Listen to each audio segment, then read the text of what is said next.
हो सैकिला तुम या सानू सानू सानू करा दे दित्तियां ने हो मैया तेरी चुनी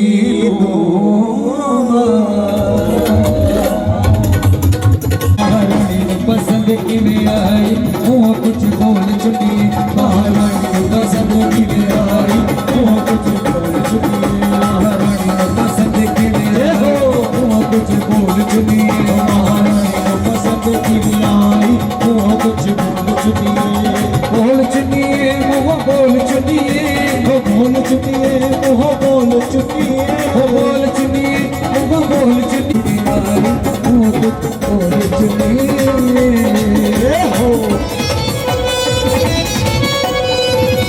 हाथ लेके जाओ।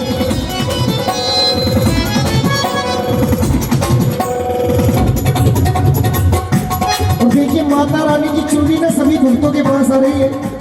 माता रानी की चुनरी शिवा भैया सभी भक्तों के पास लेकर आ रहे हैं। जो चुनरी लेकर आए हैं वो माता रानी को चुनरी अर्पण कर सकते हैं। जो चुनरी नहीं लेकर आए वो कुछ ना कुछ दक्षिणा डालकर जो भक्त चाहते हैं कि हमारी तरफ से भी चुनरी अर्पण हो जाए, क्योंकि ये सौभाग्य बड़े नसीब से प्राप्त होता है। तो आएगा सभी के पास शिवा भैया चुनरी लेकर आए, अपने मस्तक से जरूर लगाए चुनरी, अपने मस्तक से जरूर लगाए चुनरी। हाँ जी।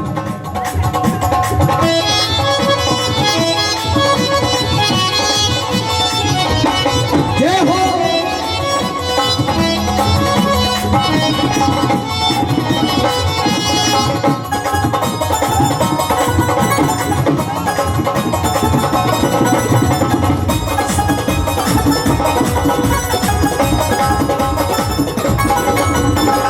सैकिला तुम या सानू करा दे दित्तियां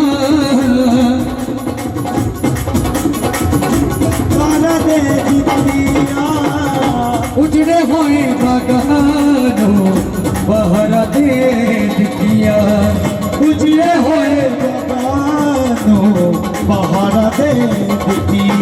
ओ सैकिला तुम या सानू बहरा दे दित्तियां उजड़े होए बगानो बहरा दे दित्तियां।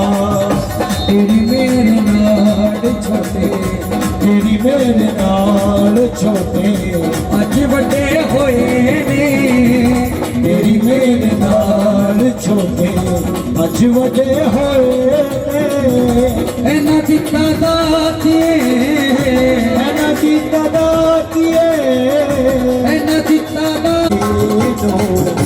दाल लगे होए एना दिता दातिए एना दिता दीना मैया शेरा वाली का बड़ा अजब नजारा है। आपके नाम से चलता सब भक्तों का गुजारा है। आपके नाम से चलता सब भक्तों का गुजारा है। मेरी माँ शेरा वाली मेरी माँ जोता वाली मेरी माँ शेरा वाली मेरी माँ जोता वाली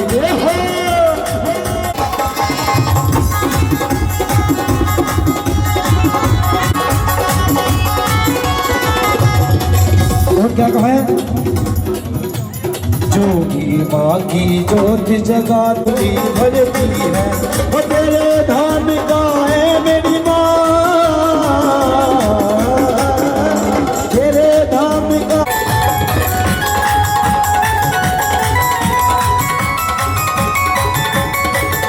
ये हम रंग चढ़ गया माला लाल लाल चढ़ गया माला लाल रंग चढ़ गया माला लाल लाल रंग चढ़ गया माता लाल लाल लाल रंग चढ़ गया माता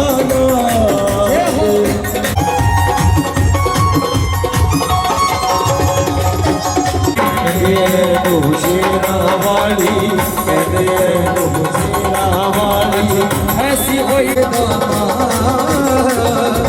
मैनू तेरी आदत पैगी जुदाइया से नहीं सकता मैं तो तेरी आदत पै गई आइए। तू सारे जग दी माए मैनू मेरी मां ने दस्सिया सारे जग दी माए मैनू मेरी मां ने दस्सिया सी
शिव के बिना शक्ति अधूरी है और शक्ति के बिना शिव।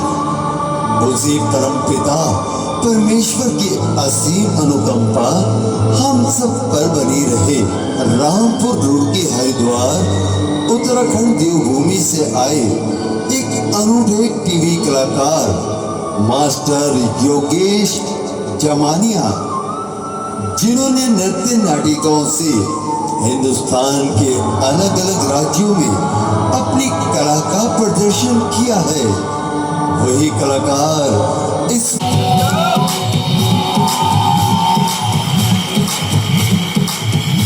पतनी जगह क्या बोले न बबूत घोड़ा के पाछ नाचे सबूत मस्ती में जावे कैलाश कूद थोड़ा बाजे डम डम डम डम रू पकड़ बम बम बम बम बम बम बम बम बम लहरी पकड़ बम बम बम बम बम बम बम बम लहरी थोड़ा मार दे डीजे का मेरा अंधकार क्षमा प्राप्ति बढ़क मैं भी कल क्लास हूँ कर का मन कटारी दूं अरे काट ले मन का मेरे मन का नहीं हूँ सब जानू तना सब बेरा है अंधकार तू तो सब नहीं दे रहा है थोड़ा मेरे भोला मेरे भोला मेरे भोला मेरे तू ही अंधेरा तू ही सवेरा है देव का भी दानव का भी तू पूजा है मानवता की तू रावण का अरे रमा रमा तेरी गैल अमर कांवड़ झाकी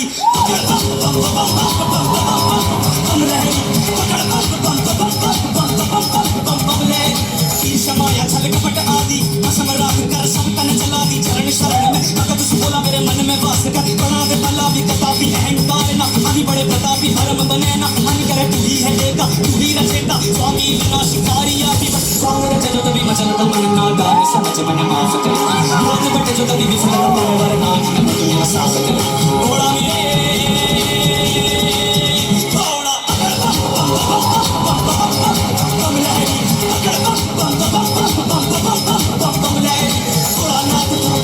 देख मेरी बात सुन सुना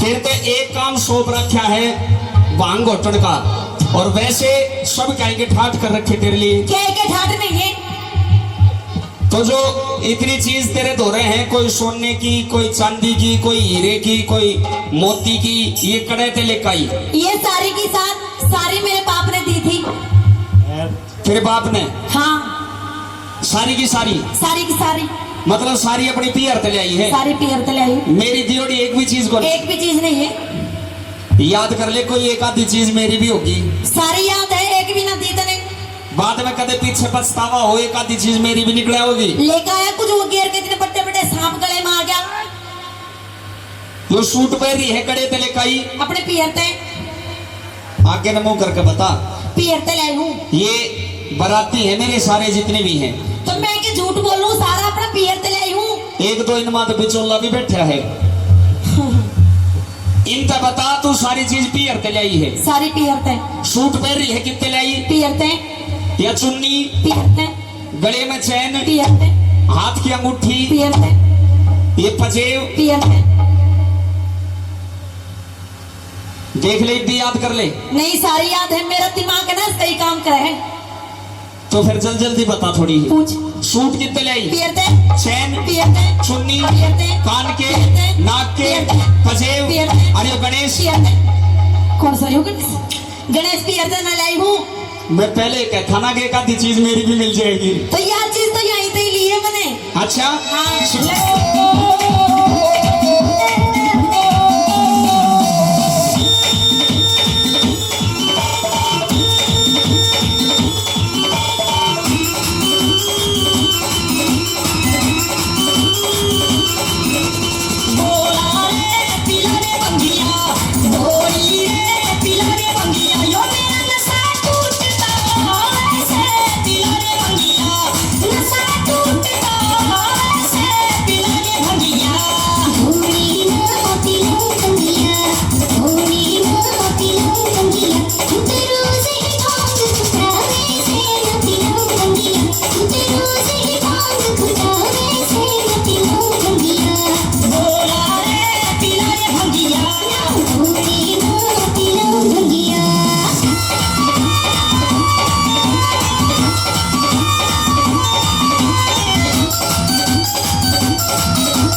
प्रकाश में, अंधकार भी मैं।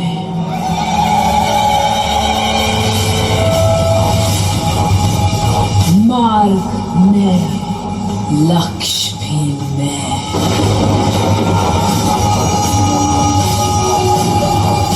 मोह में, त्याग भी मैं।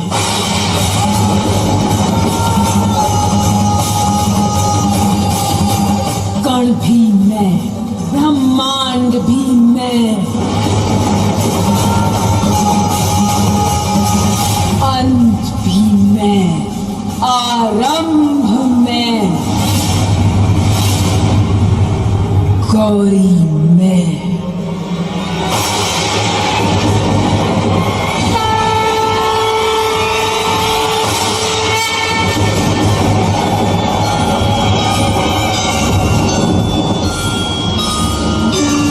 काली मैं।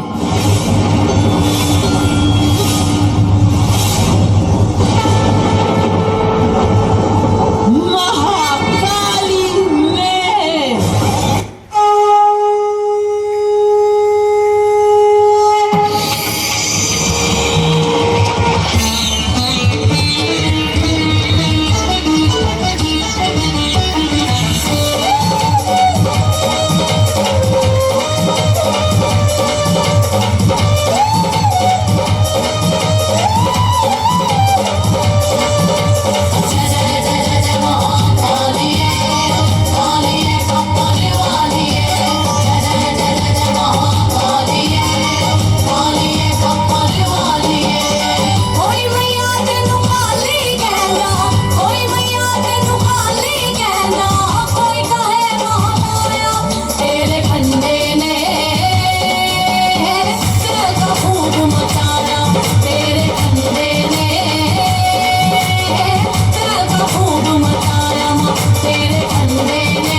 सागर है और मेरी शक्ति अपार है।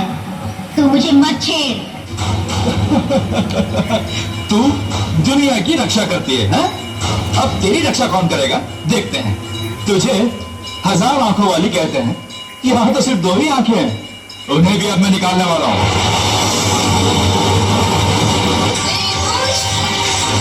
मेरा अंतिम प्रहार मुझे जीवित ही नहीं छोड़ेगा। यदि अपने प्राणों का मोह है तो अपने साथियों के साथ पाताल लोक चला जा।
भक्तजन आकर महाकाली का तिलक करेंगे और अपनी अपनी मनोकामनाएं मांगेंगे, अपने जीवन से संकटों को मिटाएंगे।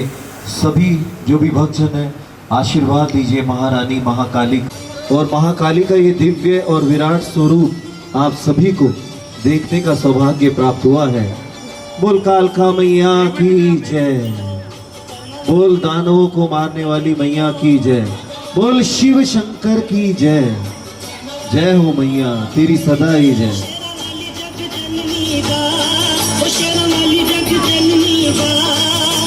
जलवा देख लो, तुझ जलवा देख लो, तुझ जलवा देख लो, भगवाने ओ मत्था टेक लो, भगवाने ओ मत्था टेक लो।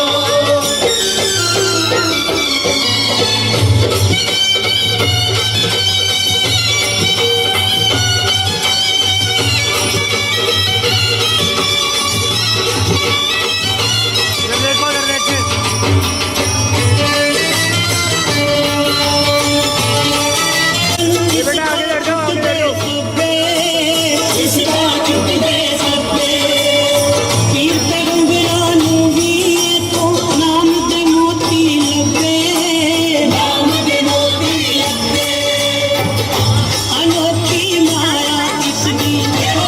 शीतल छाया इस बीच ऐसे में रंग निराले जैसे कल किस्मत वारन वाली आओ नसीबा की करवा गुल्स तेरे खिलवो भाग वाले ओ मत्था टेक लो कर्म वाले ओ मत्था टेक लो भाग वाले ओ मत्था टेक लो कर्म वाले ओ मत्था टेक लो।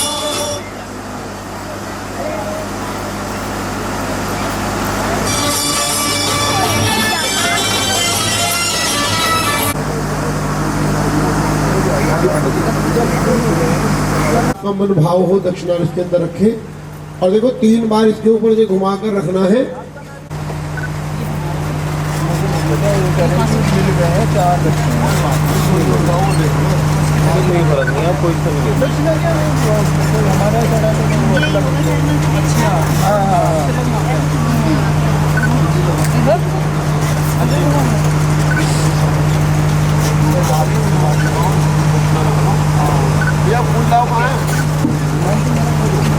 ये है ना, ये है तो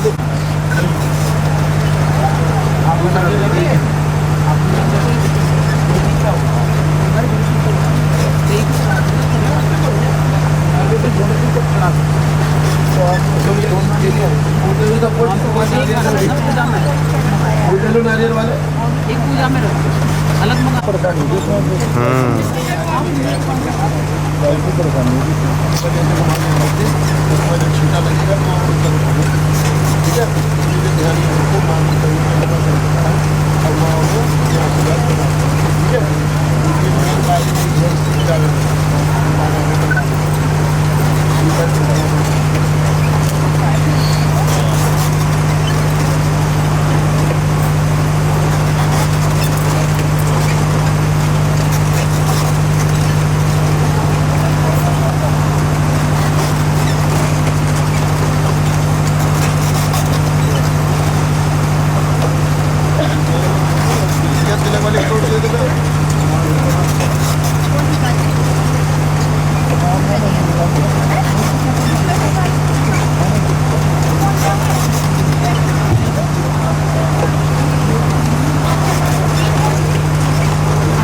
एक एक करके चढ़ाकर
करना पड़ा मुझे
थोड़ा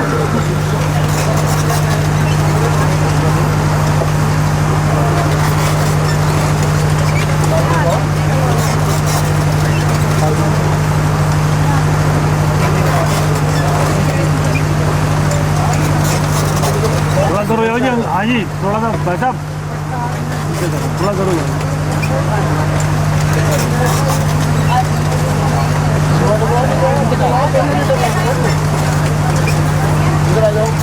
थोड़ा सा धरो जाए, हल्का सा धरो जाओ।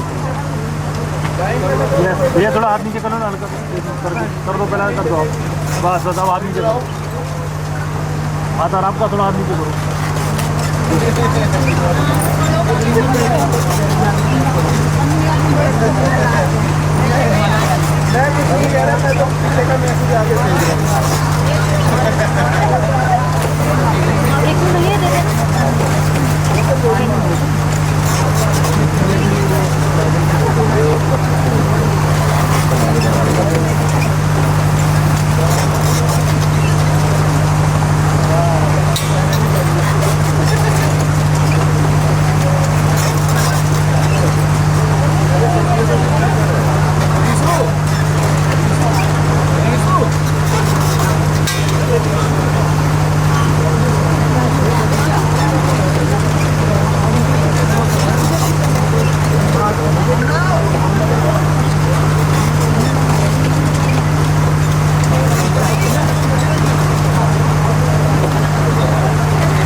जय जयकार करो मैया की, आओ शरण भवानी की। पहले सच्चे दिल से बोलो जय दुर्गे महारानी की, पहले सच्चे दिल से बोलो जय दुर्गे भवानी। हो जय जय अम्बे महारानी की, जय जय अम्बे महारानी की। ये जो कलावा आपके गले में डाला है, ये इस बात का प्रतीक है कि आपने भेंट चढ़ाई। तिलक जो आपके मस्तक पे लगा है कि आपकी बुद्धि ऊर्ध्वगामी हो, कंठ पर जो लगा है ये निशान है कि आपकी भेंट जो चढ़ी थी माँ ने वो स्वीकार की है। कभी भी किसी बच्चे को भय रोग किसी प्रकार का टोटका कई लोग हो जा कर देते हैं, तो आप उसको गले में डाल दें। अब यहाँ से जाने के बाद आप इसको निकाल के अपने मंदिर में रख सकते हैं, ठीक है। जितनी देर कथा सुनेंगे इसको धारण करके रखेंगे, घर जाके आराम से इसको निकाल सकते हैं। एक बार प्रेम से कहो जय माता की, एक बार मिलकर कह दो। देखो 16 कला संपूर्ण मेरी माँ भगवती, और 16 ही कलाएं हैं और 16 प्रकार के ही श्रृंगार हैं। कहते हैं जब 16 श्रृंगार करके स्त्री माँ का भजन करती है तो माँ की दिव्य शक्ति उसके अंदर अपने आप प्रवेश करती है। अब समय बदलने के साथ साथ सब कुछ बदलता जा रहा है, पर ध्यान देना माँ की पूजा आज तक ना बदली और ना बदलेगी, आज भी उसी भाव से चल रही है। लिखा है दुर्गा सप्तशती के अंदर पढ़े, सभी योगिनियां बनेगी बीमारी। देवी भागवत के अंदर लिखा कि माँ की जो अंदरूनी शक्तियां हैं ना, जब इनका पूजन नहीं करते तो यही बीमारी बनकर हमारे शरीर में प्रवेश करती है, और कुछ नहीं है बीमारियां। माँ का भजन हम भूल जाते हैं तो बीमारियां अपने आप उत्पन्न हो जाती है। ब्रह्मा विष्णु महेश इस माँ की पूजा करती हैं। आपको पता है माँ वैष्णो देवी जिसमें हम जाते हैं, उनके पिता का क्या नाम था?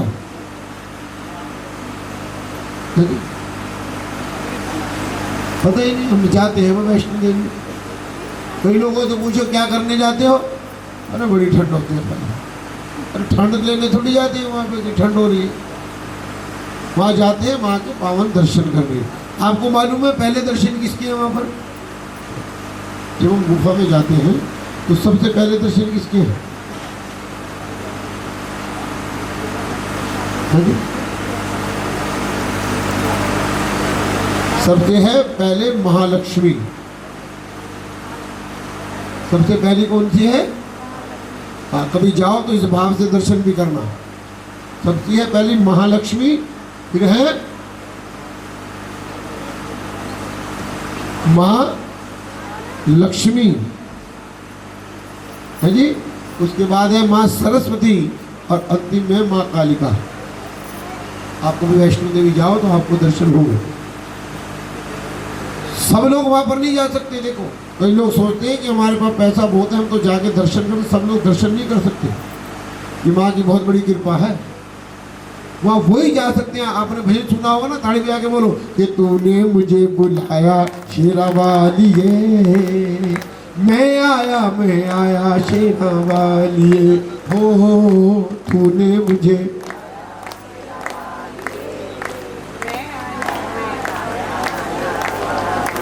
वो बुलाए तो हम जा सकते हैं, हमारे अपने श्रम से हम लोग वहां नहीं पहुंच सकते।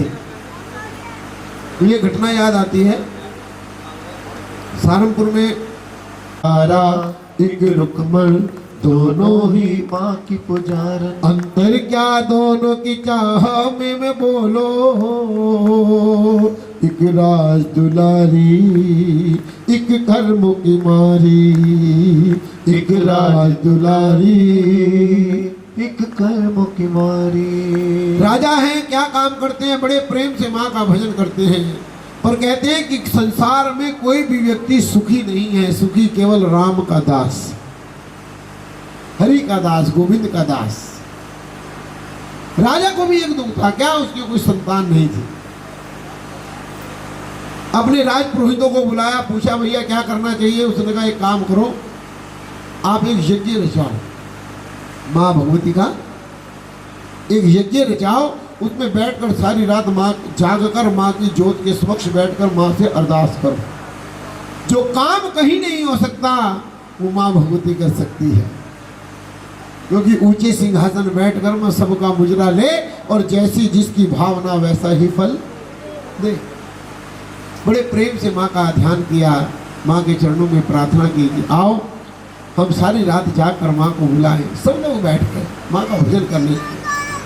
देखो ये जरूरी नहीं है कि सब लोग बैठ गए तो हमारा मन भी यहाँ होगा। आपने भजन सुना होगा है, ये मन बड़ा चंचल है, बार बार एक ही बात के लिए परेशान है कि मेरे कोई संतान हो जाए बस। प्रातः काल का समय हुआ, जब कार्य पूर्ण हुआ, जब ज्योत का प्रसाद बंटने लगा।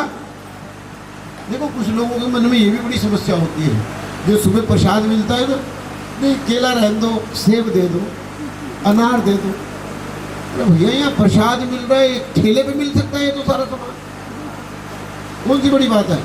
जो सा फल मर्जी ले लो, पर यहाँ से प्रसाद मिलता है। प्रसाद को प्रसाद के रूप में ग्रहण करना चाहिए, और प्रसाद के कभी कारण है। प्रसाद के जो पीछे शब्द है ना, ये प्रसाद, इसके पीछे बहुत ही साइंटिफिक रीजन वाले कार्य छिपे हुए हैं। ये साधारण चीज नहीं है प्रसाद, उसकी चर्चा भी आगे करते हैं। बैठकर भगवान का भजन शुरू किया। कहते ही छोटी कन्या आई और लाकर 2 फल राजा की गोदी में डाल दिए। बोल साचे, ये बात प्रेम से कह दो।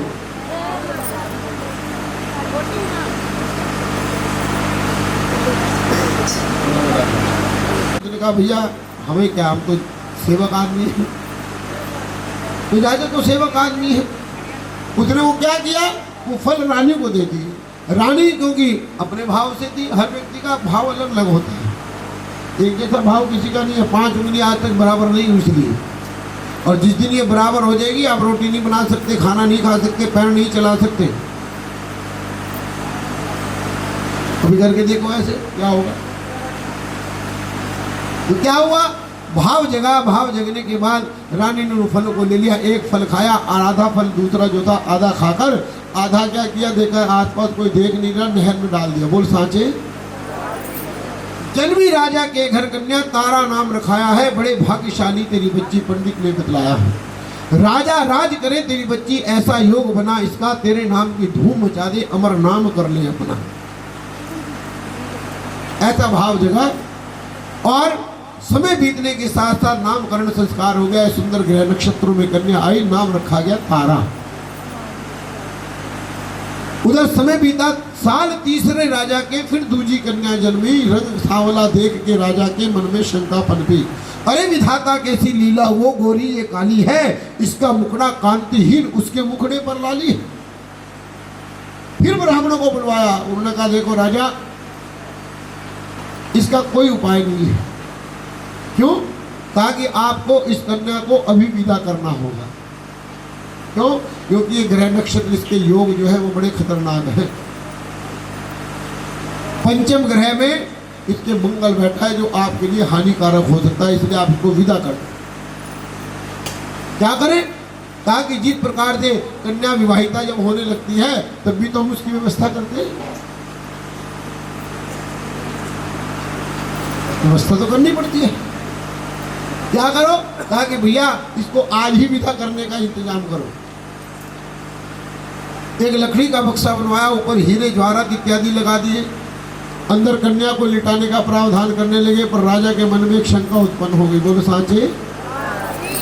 उसने कहा ये कन्या मेरे यहाँ क्यों आई? जब 2 फल आए थे और दोनों फलों का एक जैसा सम्मान भाव होना चाहिए था, एक कन्या तो बड़ी सुंदर है, दूसरी ऐसे कैसे हो गया? तब उनके पूर्व जन्मों की कथा बताई। उर्मिला और उर्वशी नाम की उनकी दोनों पहले के समय में नाम थे। दोनों गुरु का सम्मान करते हुए व्रत रखा करती थी। कहते एकादशम निराहारो सर्वजन्म न विद्यते, जो लोग एकादशी का व्रत रखते हैं उनका दोबारा जन्म नहीं होता। बोल सांचे। आप में से है कोई रखता है जो एकादशी का व्रत? वाह, तो वैष्णव है तो वो तो रखेंगे ही रखेंगे। एकादशम निराहारो, एकादशी के व्रत में निराहार रहना चाहिए, सबसे पहली बात इसलिए बताया गया। इसलिए भगवान के चरणों में प्रार्थना की गई कि गोविंद आप हमारी रक्षा करना। एकादशी का व्रत देखो पहले के समय इसलिए अनंत होता था, पहले लोग रखते भी व्रत थे, अब रखते फास्ट है ना। अब व्रत तो रखते नहीं, अब उनकी गाड़ी बिल्कुल फास्ट ट्रैक पे होती है।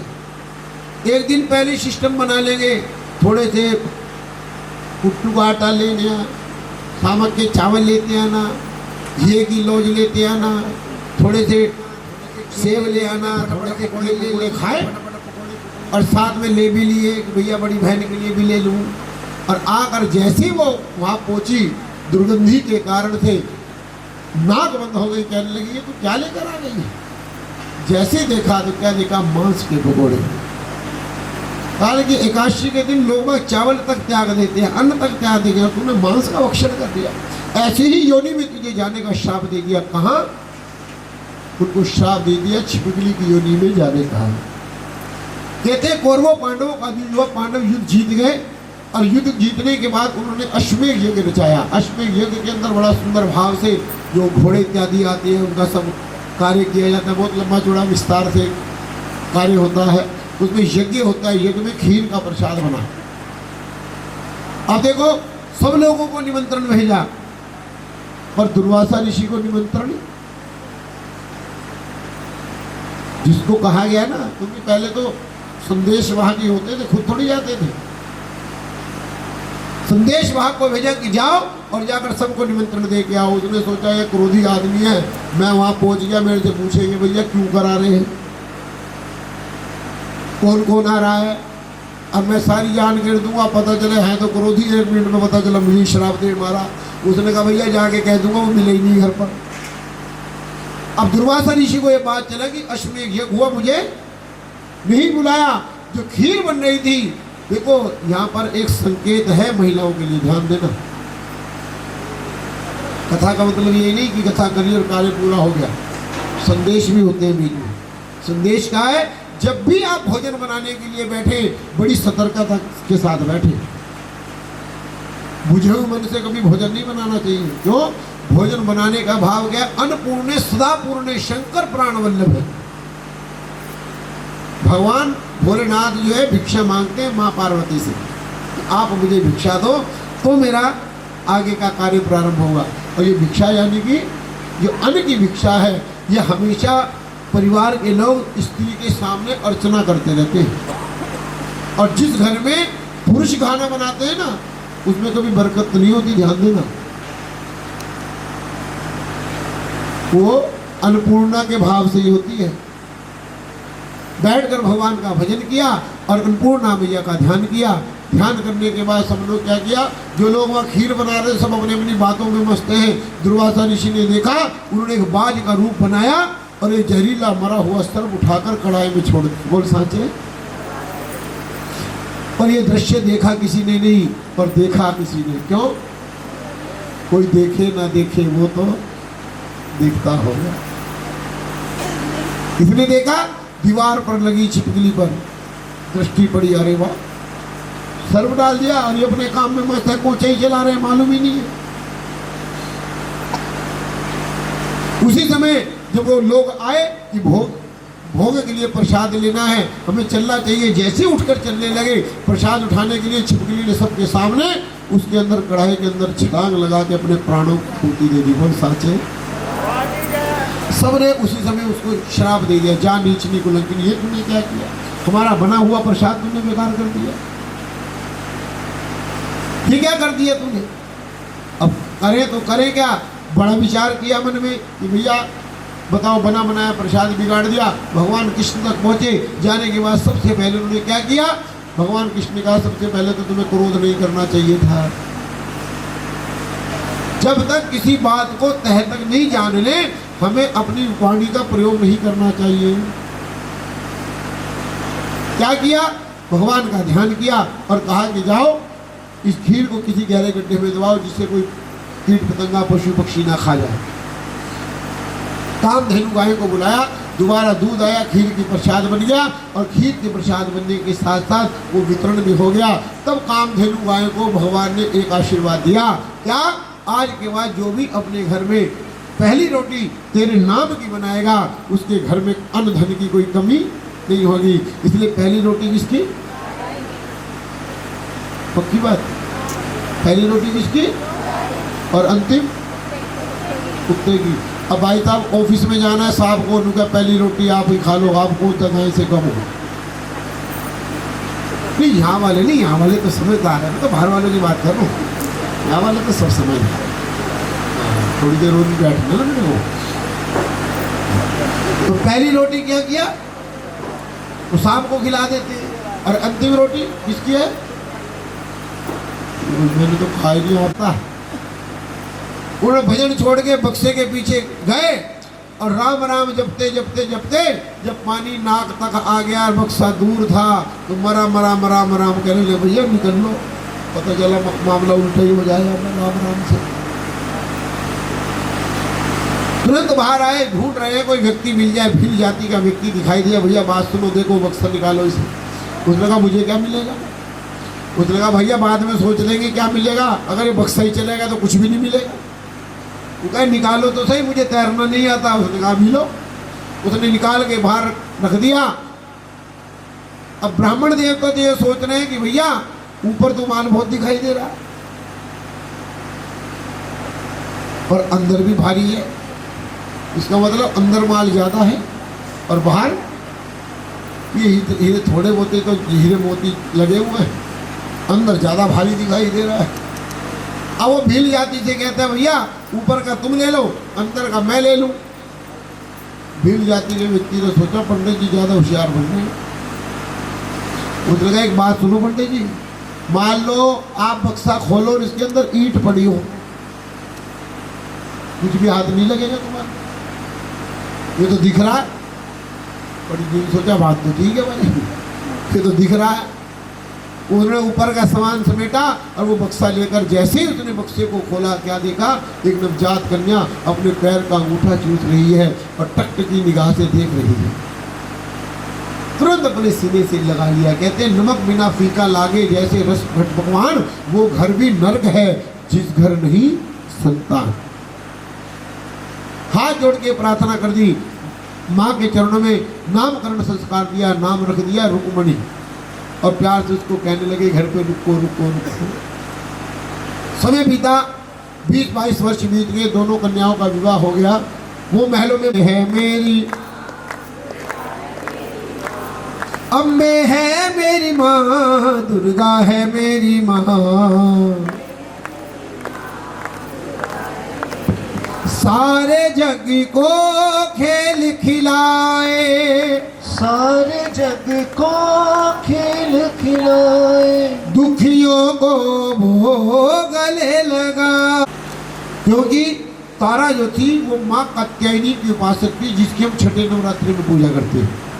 और जो छठे नवरात्रि की पूजा होती है, जो भी स्त्री उनको इष्ट मान के अपनी पूजा करती है, कात्यायनी मैया को, जिनका भव्य मंदिर श्रीधाम वृंदावन में माँ कात्यायनी के रूप में है। और वो केशों की माता है, केश बाल, वहाँ केश गिरे थे माता के, 52 सिद्धपीठ जो बनी थी, इसलिए उनके जो उपासक है वो कभी भी बाल नहीं कटवाते, इसलिए लंबे लंबे बाल उनसे माँ के पावन दरबार पे 16 श्रृंगार करते हैं। देखो पहले 16 श्रृंगार का महत्व भी होता था, आज तो 16 श्रृंगार ही उल्टे सीधे हो गए। लिपस्टिक यहाँ लगा के थोड़ी सी टपका लेते हैं, क्या होगी बस, मांग भरने का तो टाइम ही नहीं है। कई लोग पूछते हैं पंडित जी आप क्यों भरते हो, मगर मैं भर लेता हूँ, घरवाली के पास टाइम नहीं, उसकी आयु बढ़ जाएगी क्या होगा। अरे श्रृंगार तो अपने प्रीतम के लिए होता है, ये जो हम तिलक धारण करते हैं ना, ये कुछ और नहीं है, ये अपने प्रीतम को रिझाने का तरीका है, एक संप्रदाय का भाव है कि हम लोग इसको धारण करके रखते हैं।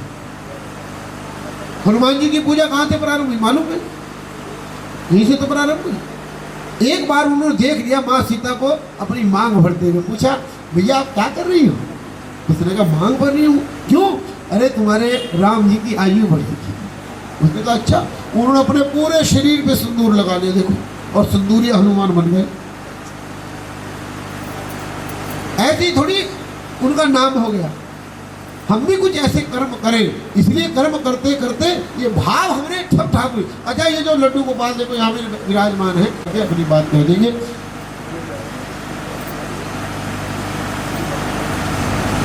ध्यान करो, शिवा बच्ची के अरदास में आके शिव चरणों के पास, जिस खजाने से मैं तेरे नाम की अरदास, ये खजाने कबूल करना, एक के नेक करना, हंसन साइड है ना, दूल्हे की बजा बाजेगा नगाड़ा, धर्म का द्वारा माई को सत्संगी प्यारा, एक वंचित होकर जो भी लगाए जगारा, वही मेरी मैया जी का प्यारा। बोल सांचे मस्त है।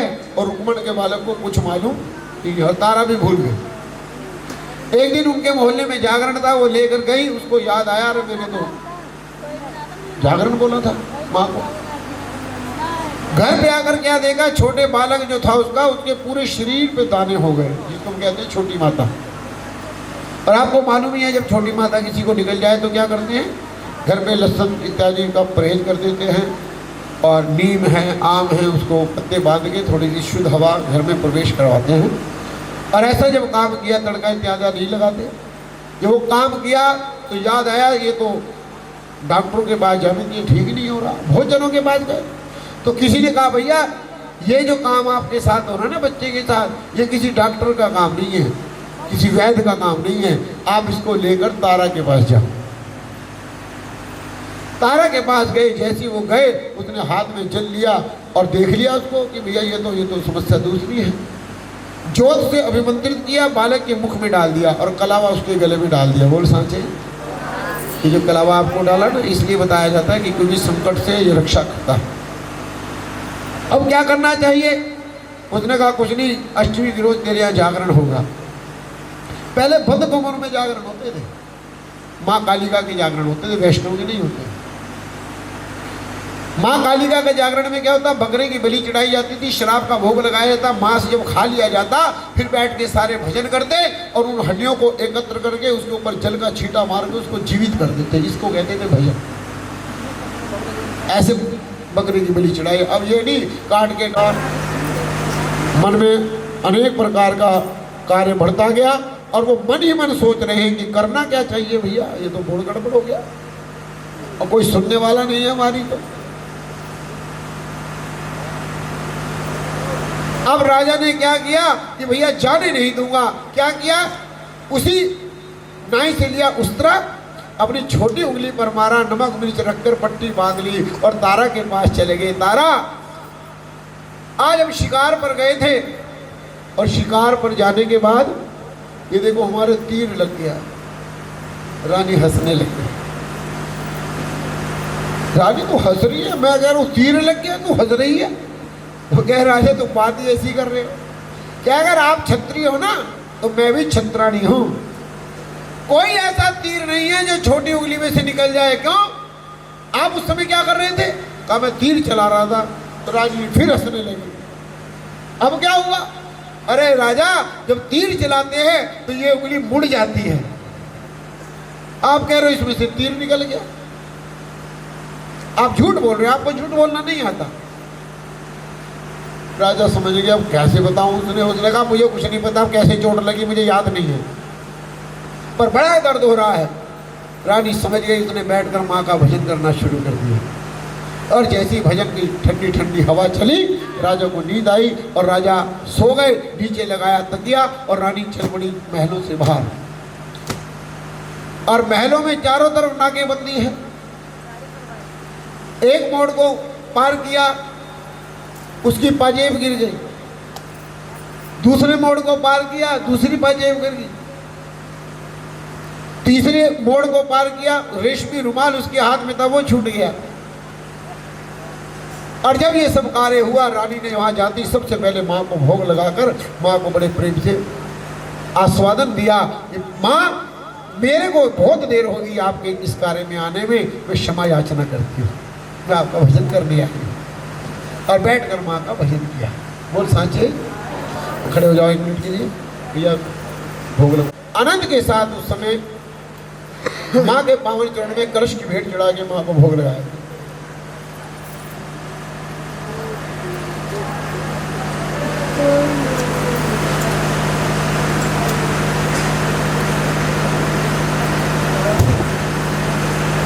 पहुंचे तो वहां पजेब पड़ी है, जान गए कि इधर गई है। तीसरे पर पहुंचे तो रेशमी रुमाल पड़ा था, उसको उठाया और जैसे ही सामने बस्ती में गए देखा जागरण हो रहा है। वहां जाती देखा कि तारा रानी प्रसाद खा रही है। उन्होंने सोचा और कोई प्रसाद तो होगा ही नहीं। तलवार निकाल ली रानी अपनी गोदी खोल के, क्योंकि तारा ने अपनी गोदी बंद कर ली। बार बार का गोदी खोल के दिखला। तारा कहती है कि मेरी गोदी में माँ का प्रसाद है। झूठ बोल रही है कि सच? है जी? तारा ने कहा मेरी गोदी में माँ का प्रसाद है। झूठ है कि सच? तारा कहते, तारा गोदी खोल के निकला, तेरी गोदी में मांस का प्रसाद है। ये सच है कि झूठ? सच दो नहीं हो सकते प्यारे, सच एक ही होता है। जब बार बार का गोदी खोल के क्या, तारा ने माँ से प्रार्थना की, माँ आज मेरी लाज रखो महारानी, आज मेरी लाज रखो। जैसे ही कहा कि मेरी लाज रखो, माँ ने कहा बेटी गोदी खोल के दिखला दे, चिंता मत कर। जैसे ही कहा गोदी खोल के आज्ञा हुई, तारा ने अपनी गोदी खोली, पंच में वापस गया लेकर आ। राजा ने जैसे ही उसमें से प्रसाद निकाला, अब वो है तो वो हलवा चना ही, पर उस समय क्योंकि ध्यान उनका कहाँ है, अपने बेटे पर है, उनको उसके अंदर ही अपने बेटे के कहीं आंखें नजर आ रही हैं, कहीं अपनी उंगली नजर आ रही है कटी हुई, कहीं पर बालक के हाथ नजर आ रहा है, कहीं पर मस्तिष्क नजर आ रहा है। राजा रो पड़े, लाल सलोना मेरा रूठ गया, भाग्य तारा हमारा भी फूट गया। बिना कसूर मैंने बेटे को मारा, बाप बना फिर मैं बना हत्यारा, जीकर मैं क्या करूंगा तारा, अब मैं भी मरूंगा। कोई औचित्य नहीं रहा, क्योंकि एक बेटा था वो मर गया, राज कौन संभालेगा। जब ये बात कही तो माँ के चरणों में ध्यानस्थ होकर कहा कि जो तेरा काम है तू करवा ले। उसने कहा राजा मैंने नहीं कहा था परीक्षा लो, आपने कहा था मैं पंथ देखना चाहता हूँ। देखो माँ का ध्यान किया और माँ का ध्यान करने के बाद सबसे पहले माँ को भोग लगाया। 5 भागों में वो प्रसाद परिवर्तित किया। कितने भागों में? पहला भाग माँ को अर्पण कर दिया। एक राजा ने लिया, एक रानी ने लिया। रानी राजा को कहते स्वामी खाओ, वो कह रहे नहीं पहले तुम खाओ। उसने कहा नहीं स्वामी पहले आपको खाना होगा, क्योंकि प्रतिव्रता नारी कभी भी पहले भोजन नहीं करती। वो अलग बात है, आजकल रसोई में जाके नमक मिर्च चेक करना पड़ता है, तो एक रोटी खा लेती है, फिर दूसरी इसलिए खानी पड़ती है कि अब नमक कितना हो गया। नहीं यहाँ वालों की नहीं, यहाँ तो मैंने पहले ही बताया था, यहाँ तो बहुत अच्छे लोग हैं। यहाँ वालों की बात है, बाहर वालों की बात बता रहा हूँ। यहाँ तो सब समझदार। अब कुभाव अनक आलसू नाम जपत मंगल दिशि दसहू। नाम जपा, नाम जपने के बाद माँ के बच्चों ने आनंददायक हो गए। माँ को भोग लगाया। 2 भाग बचे का जाओ अस्तबल में अपने घोड़े को खिला के आओ। राजा कहते हैं घोड़े को कहाँ से खिलाऊं, वो तो तुमने मरवा दिया। उसने कहा ये मैं क्या कर सकती हूँ, जाओ तो सही। जाकर क्या देखा, घोड़ा जैसा स्थान बना खड़ा है। राजा के मन में आस जगी कि हो ना हो मेरा पुत्र भी जीवित होगा। आगे दौड़ते हुए आए, आ जाओ मेरे लाडले मुझे तेरा इंतजार। जब रो रो के पुकारना शुरू किया, जाकर क्या देखा, जहाँ पर उसको काटा था ना, वो वहीं बड़े प्रेम से बैठा हुआ माँ का ध्यान कर रहा है। बेटा तू जीवित कैसे हो गया? उसने कहा पिताजी आपने मुझे मारा ही कब? अरे मैंने तेरे को बलि दी है। उसने कहा नहीं पिताजी, आपने जैसे ही ये तलवार उठा के मुझे मारना चाहा ना, ये माँ भगवती स्वरूपा ने उसी समय अपनी चुनरी की छाया में मुझे लपेटकर अपनी गोदी में बिठा लिया। मैं तो माँ की गोदी में बैठा था। जब इस बात को सुना, आनंददायक होकर राजा रोने लगे, जाने लगे। क्या कि अब मुझे समझ में आ गया, ये माँ भगवती सब कुछ कर सकती है। जाने लगे अपना महलों को छोड़कर। तब तारा ने प्रार्थना की, माँ अपने भक्तों का तुम्हें मान बढ़ाना होगा। माँ आई, अपना व्रत हस्त सिर पर रखा और बताया जिस भी जागरण में जिन दोनों बहनों की गाथा को कहा जाएगा, मैं वो जागरण संपूर्ण मानूंगी। आज से वो भी महलों का हिस्सा बन के रहेगी। ये भाव लेकर बड़े प्रेम से माँ का ये जागरण ही पे संपूर्ण होता है। जिसने जिस भाव से इस कथा को सुना हो, देखो राजा के भाव से सुनो तो राजवृद्धि होती है, तारा के भाव से सुनो तो भक्ति बढ़ती है, बालक के भाव से सुनो तो अंदर माता पिता की भक्ति बढ़ती है, और रुक्मण के भाव से सुनो तो दुख दरिद्र का नाश होता है। ये वो तारा रानी की कथा थी, हमने आपसे कही, आपने बड़े प्रेम से सुनी। और कोई अच्छा जो इसका फल होगा ना, जो बात मीठी लगी हो, दरबारी मैया तेरी आरती गाऊं, जनिया दरबारी मैया तेरी आरती गाऊं, आरती गाऊं मैया तुझको मनाऊं, आरती गाऊं मैया तुझको मनाऊं। तेरे जनिया दरबार मैया तेरी आरती गाऊं, जग आए तेरे दरबार मैया तेरी आरती गाऊं। सोने का लोटा गंगा जल पानी, सोने का लोटा गंगा जल पानी, महारानी को स्नान कराऊं, मैया जी तेरी आरती गाऊं, जगी आए द्वारी मैया तेरी आरती गाऊं। चांदी की कटोरी में केसरी घोल के, चांदी की कटोरी में केसर घोल, महारानी जी के तिलक लगाऊं, मैया जी तेरी आरती गाऊं, जगी आए जी तेरी आरती गाऊं। गिरिए छुआरा किशमिश मेवा, गिरिए छुआरा किशमिश मेवा, महारानी जी को भोग लगाऊं, मैया जी तेरी आरती गाऊं। जग आए तेरे द्वार मैया तेरी आरती गाऊं। सुआ सुआ चला मांगे अलगे विराज, सुआ सुआ चला मांगे अंग विराजे। हर सोने का छतरी चढ़ाऊं, मैया जी तेरी आरती गाऊं। जन आए तेरे द्वार मैया जी तेरी आरती गाऊं। चंपा मरवा अवरी केवड़ा, चंपा मरवा केवड़ा, महारानी जी की सेज सजाऊं, मैया जी तेरी आरती गाऊं। जन आए द्वार मैया जी तेरी आरती गाऊं। ऐसी मैया के मैं बलि बलि जाऊं, ऐसी मैया के मैं बलि बलि जाऊं। चरण धोए चरणों अमृत पाऊं, चरण धोए चरनामृत पाऊं।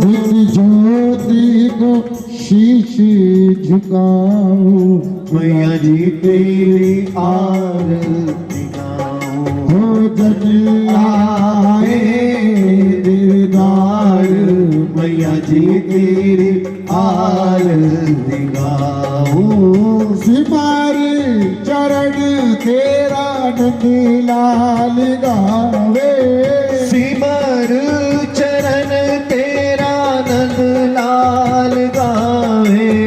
नंदलाल गावे तेरा भोला यश गावे, नंदलाल गावे तेरा भोला यश गावे। सबको यश गाव तिलक लगाऊं, मैया जी तेरी आरती गाऊं। जन आए तेरे द्वार मैया जी तेरी आरती गाऊं। जय देवा जय देवा हमारी जय देवा, जय देवा जय देवा हमारी जय देवा। मेरे गुरु जी को जय देवा, मेरे गुरु जी को जय देवा। भाई गणपति जी को जय देवा, महारानी जी को जय देवा। शिव भोला जी को जय देवा, राधा कृष्ण को जय देवा। उमा महेश्वर जय देवा, भाई भैरव जी को जय देवा। भाई हनुमंत जी को जय देवा। जय देवा जय देवा हमारी जय देवा, जय देवा जय देवा हमारी जय देवा। लंगर वीरा हो वीरा मेरे माता दया वजीरा, लंगर वीरा हो वीरा मेरे माता दया वजीरा। कोड़ी को तू काया देवे, गिरिधन को तू माया देवे। रोगी को देवे शरीरा, लंगर वीरा हो वीरा, लंगर वीरा हो वीरा। मदिरा पी के ठुमक चले भैरव बाबा, मदिरा पी के ठुमक हाँ मजीरा पी के ठुमक चलती भैरो बाबा ताल तुड़ंती धूल उड़ंती ताल तुड़ंती धूल उड़ंती लो बाबा जी आए ताल तुड़ंती धूल उड़ंती लो बाबा जी आए बकरे की मेहमानी तेरी तेल चढ़ावे प्याला मथुरा पी के घुमा के चलो हरवार अच्युतों के जो नाम नारायण कृष्ण दामोदर वासुदेव हरे श्रीधरं माधव गोपिका वल्लभ जानकी नायकं राम चंद्र भज कर्पूर गौरव करुणावतारं संसारसारं भुजगेन्द्रहारं सदा वसन्तं हृदयारविन्दे भवं भवामि सहितं त्वमेव माता च पिता त्वमेव बन्धुः च सखा त्वमेव विद्या धरणो त्वमेव सर्वं मम देव बोलिए धर्म की भैया थोड़ा जोर से बोलो धर्म की अधर्म का प्राणियों में विश्व का सत्य सनातन धर्म की युगल जोड़ी सरकार की सियापति रामचंद्र महाराज की पवन सुत हनुमान जी महाराज की जयकारा शेरावाली जी का। हाँ थोड़ा से पीछे हो जाओ भैया, कन्याओं का पूजन करना है।